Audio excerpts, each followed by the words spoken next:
Welcome to another episode. My name's Jose Najarro, and today we're going to take a look at GoPro's earnings for quarter 2 2019.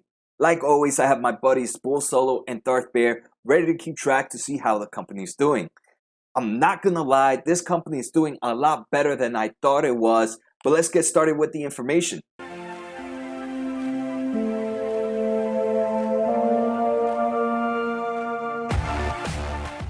Like always, all the information I provide comes from GoPro's investors website. I also took a look at seekingalpha.com to get the transcript of the earnings call, and I also took a read at some of their articles. Finally, I also took a look at the 10Q report for the company based on this earnings. So let's start off real quick with just a quick performance of the stock and how it's doing. 5 days performance right now, looking at Friday, October 4th. We have about negative 20% down. Year to date is down almost 6%, and 1 year performance is negative 36%. So we can see this company is red all over, and we're gonna see if now's the time to buy or if it's just gonna keep going down. So the first thing we're gonna take a look at is we're gonna jump in at revenue. So revenue for this quarter reported earnings per share of 3 cents. It actually missed by 1 penny, and that's pretty sad, right? I'm not pretty sad, but that's pretty bad, right? This company is barely making any positive money right now. 3 cents is pretty much flatlined, and it still missed that earnings per share. Revenue was $292 million, and it missed revenue by about $10 million. So for that reason, the first point is gonna have to go to Darth Bear. Now these are some major highlights from the company. Some highlights that were enforced in this quarter. The first is revenue for quarter 2019 was $292 million. That's up 20% compared to last quarter and up 3% compared to same time last year. And it would be 9% year over year instead of that 3% year over year if they're excluding their aerial business, which was one of the things they closed up in 2018.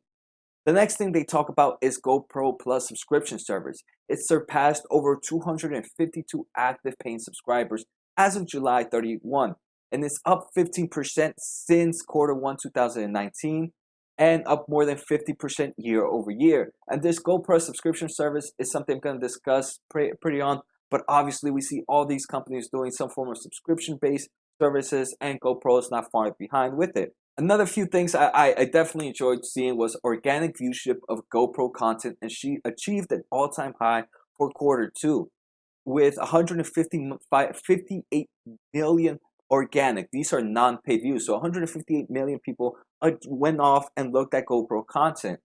Social followers also increased by nearly 1 million in quarter 2 2019 to approximately 41 million, and is driven primarily by an increase on YouTube and Instagram. Finally, GoPro.com drew record quarter 2 web traffic in quarter 2019, increasing 22% year over year and 9% compared to the same time last quarter. So the reason I put these three things in the bottom right, the achievement in organic viewership and social followerships, and the increase in web traffic, is companies nowadays need to survive, and one of the biggest survival is branding. And we can see, right, if this company has increased social followers, if they're seeing an increase in web traffic, and if they're seeing an all-time high in content released by GoPro, then that to me is telling me that more people have their eyes on the company, and that is gonna end up doing some good for the company. Unfortunately, this is not something I give a point to either Darth Bear or Bull Solo. So this is, again, things to note, like I was talking about, this is their subscription service. So their subscription service is $4.99 a month, and what this subscription service includes is unlimited cloud storage, for GoPro footage at 100% quality. It also replaces the GoPros, and it gives them a 50% off mounts and accessories at GoPro.com. So look, for $5.99, what is this company doing? This company is maintaining your video. That's okay. I mean, I'm pretty sure the cost of this storage is not that high. But then next, they're also getting paid to replace your broken GoPro. I mean, I'm 100% sure that most people that already buy a GoPro, they buy it with some form of mount and some form of case, and they're definitely making money out of this opposed to all the GoPros they're replacing, because all these GoPros are going to be taken care of pretty good. And finally, they give you an incentive to shop at their website by giving you 50% off mounts plus accessories at GoPro.com. So again, this they're paying $5.99. They're getting your information. They're replacing broken GoPros, but the chances of GoPros being broken are probably pretty low. And then they're making you shop at their website. So all these are definitely good news for the company. Next, we're going to take a look at comparable sales. And comparable sales, first thing I want to show you guys is there has been an increase in camera sales for quarter two. So quarter two of 2019, they sold about 1,082,000 cameras. They sold in 2019 quarter two. In 2018 quarter two, they sold 1,070,000. And 2017, they sold 1,061,000. So we can see, so compared to 2017 to 2019, they've actually sold they increased by 20,000 more cameras. Again, that's a pretty slow growth rate there. Each year is growing about 10,000 extra cameras. But one thing we can see is gross margins is also being affected. This quarter right now, gross margins was about 35.8%. Same time last year was 30.8%, and same time the year before that was 36.2%. Another thing that we notice here is headcount. So headcount has dropped. In 2017, we can see that this is part of the company's restructuring plan, but headcount was dropped. In 2017, it was roughly about 1,250 people. Now they're sitting down at 900, about 900 flat. So that's definitely a huge decrease in the company's headcount, but hopefully this is helping the company make more money, get out of the red. Revenue has increased compared to same quarter last year. So for that, I'm gonna end up giving a point to Bull Solo because we are seeing an increase in cameras sold. So comparable sales are definitely a lot better. Another few things I want to talk about this, I'm not going to give a point to, but it's just pretty cool to get an information. First is the first half of this is revenue by channel. And we can see direct sales are 46.3% of this company's total sales.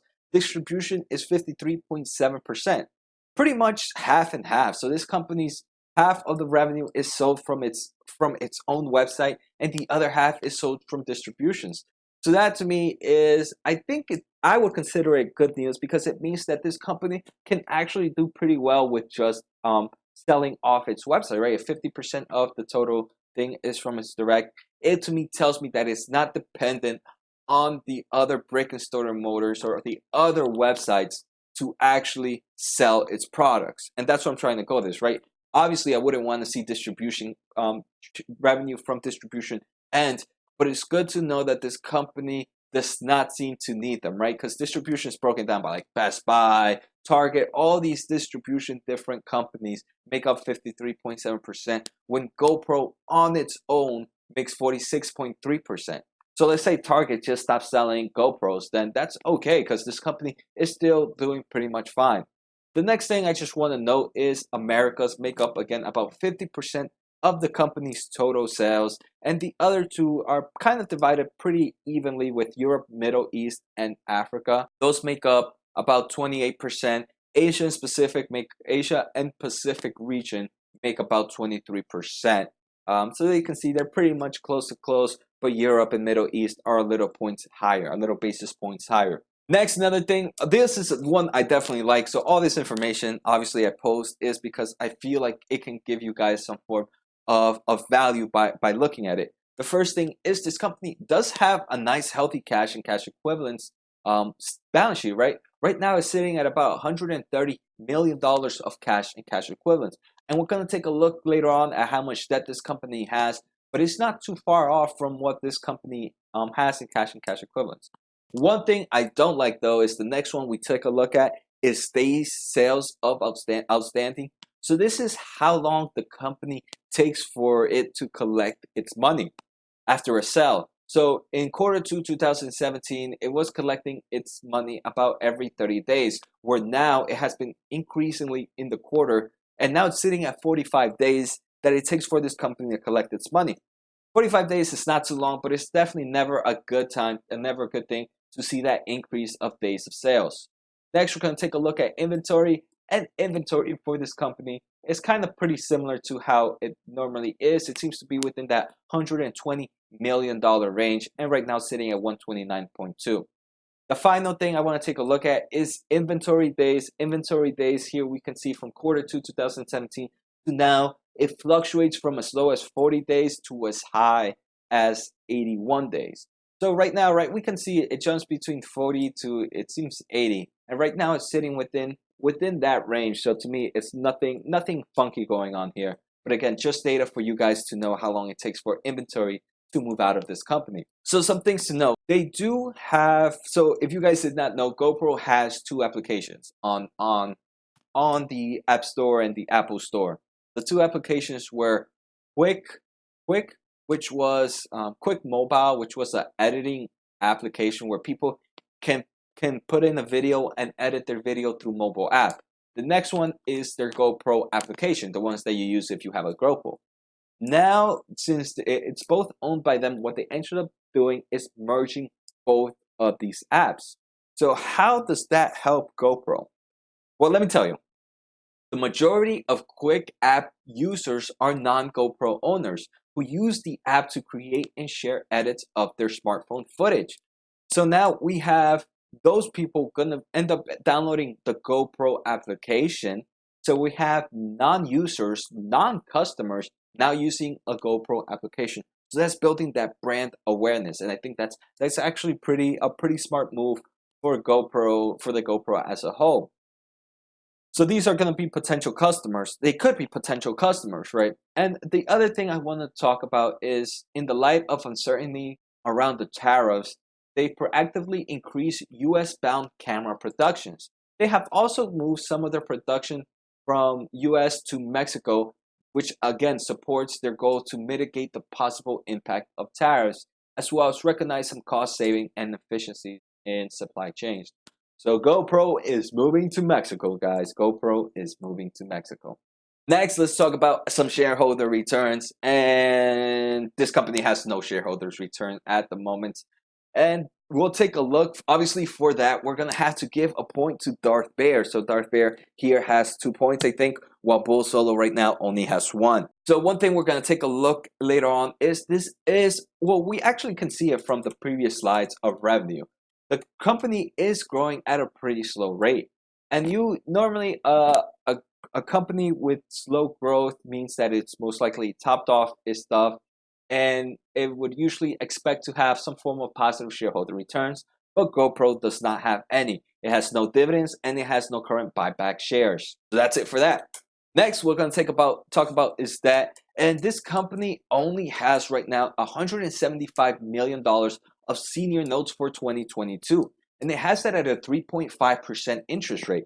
So that to me is 2022 is about three years from now. So that company, that debt is not due anytime soon. That's pretty impressive. Second thing, 3.5% is pretty low. Again, another impressive mark. So I do think this company can pay off that debt pretty easily if needed. Finally, this company also has a credit line of $250 million, and it currently has taken off no loan out of that credit line. So for that reason, I'm going to end up giving Bull Solo a point. Next, we're going to talk about some more things to know. And we did see that in the past, if you guys have taken a look, right, if we take a look at the first slideshow, we see that in the last 5 days, this company has actually been down 20%. And that's definitely a big reason. Even though earnings was about a month and a half ago, maybe even 2 months, about 2 months ago, why did this company drop 20% in the last 5 days? And the most thing is this item right here. So this was an update on their guidance, and they quarter for their guidance. So they did drop their guidance by a bit. And the reason they are dropping their guidance is because there was a camera that was supposed to come out in this quarter 3 for the company. Unfortunately, it has been pushed back to make it be outside of quarter 3 and pushes it to quarter 4. So all the revenue was supposed to be collected in quarter three based on this camera is actually going to be collected in quarter four. And then obviously, since they have less time selling the items, they're going to see less revenue, right? Because if you're selling something for less amount of time, then they're going to see less revenue. And that's the main reason. So the company dropped about 16% after that. But to be honest, I think that was an overreaction for the company and the investors. And the main reason is this camera is still coming to the market. It's not like they pushed it back months and months ahead. And it's not like they pushed it off for like they're canceling the thing. They pushed it back a few weeks, like I think 2 or 3 weeks. So 2 or 3 weeks instead of quarter three. So we're gonna miss on 2 or 3 weeks of the company's revenue. But hey, we're gonna end up seeing it in quarter one of 2020. So the money's gonna end up coming. And it's actually still it's gonna be able to be pre-ordered October 15th, I think was the date. So the camera is still gonna be on time for Black Friday sales, for Christmas shopping, and all the holiday shopping. So I honestly think that drop down has been an overreaction. But let's take a look at this. So they do expect with the new things that revenue to be approximately $125 million for quarter three. This is actually a pretty low value. I think quarter three previously, we're going to see in the next video that I do it, quarter three is usually about 275, $300 million. So it's definitely a huge gap down on revenue, but it is majorly because of that camera. They are expected to end quarter three with cash and cash equivalents of about $80 million. And look, by the end of quarter four, they are expected to increase cash to up to $200 million. That's enough for them to pay back that those senior notes if they need it, right? They're not going to do that, but it's something that they can do. For the full year, the company is expected to make a 1.215 around $1.21 billion of revenue, which represents a growth of 6 to 9%, which originally was, I think, a growth of 9 to 12%.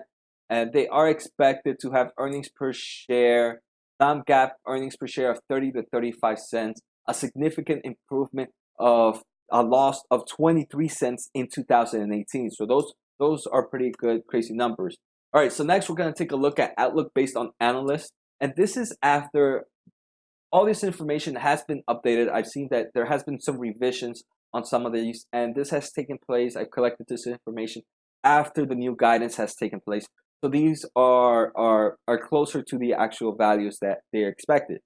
So first thing we're going to see is, let's look at earnings per share, which is the top ones. Earnings per share for 2019 is expected to be about 32 cents. And that kind of matches with what this company is saying. They are saying that they're going to expect somewhere between 30 to 35 cents. So that's pretty good.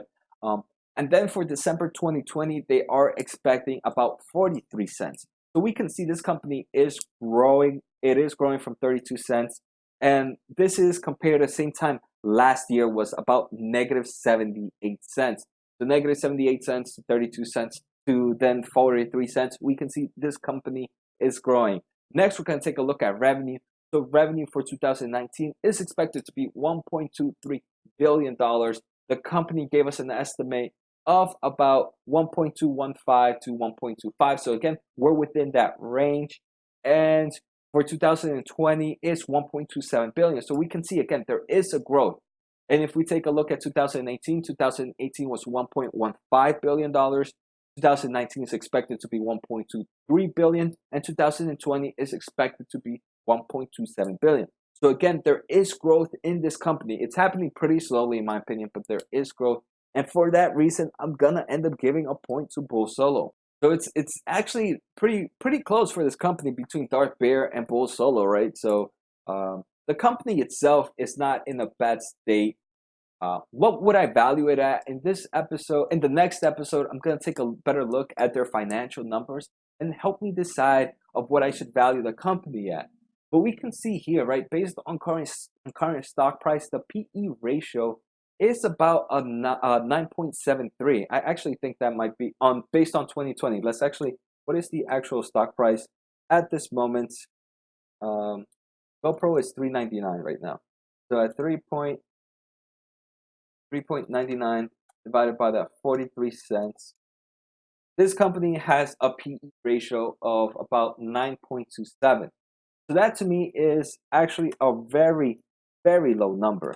Um, but that again is how much growth can this company actually provide? And again, this company is not providing any form of shareholder return. So as to me at the moment, the company definitely seems to be stable, but it's a growth slower. And how much more can it really grow from here, right? They did not discuss any like extreme flagship that will make this the next big company or the next big product at the moment. So it's not a company that I see huge potential in the future in growth wise, or not something that I got to see. But overall, the company is pretty stable, and I think it can maintain the stability for at least a few more years. So that's definitely a good thing. But at the moment, I personally, with what I saw right now, this forward PE of almost 10 is a little bit high. So I hope you guys enjoyed this episode based on GoPro. Like I said, the next episode, we're going to take a look at the financial numbers of this company and see how things are really moving. And that would really help me take a look at how the company is doing overall. So make sure to give me a like, make sure to subscribe. Check out my Twitch. I've actually just started doing Twitch streams where I'm collecting this information. So you can come ask questions. There's no real time limit. So check me on Twitch, Jose, Stocks, and Star Wars. Um, and then obviously, if you are listening through the podcast, check out my YouTube channel, Jose Najarro Stocks. And if you're watching my YouTube channel and want to listen to the stocks, I'm pretty sure you can just put Jose Najarro Stocks in the podcast and you'll find me. So take care, guys. Have a good night and see you next time.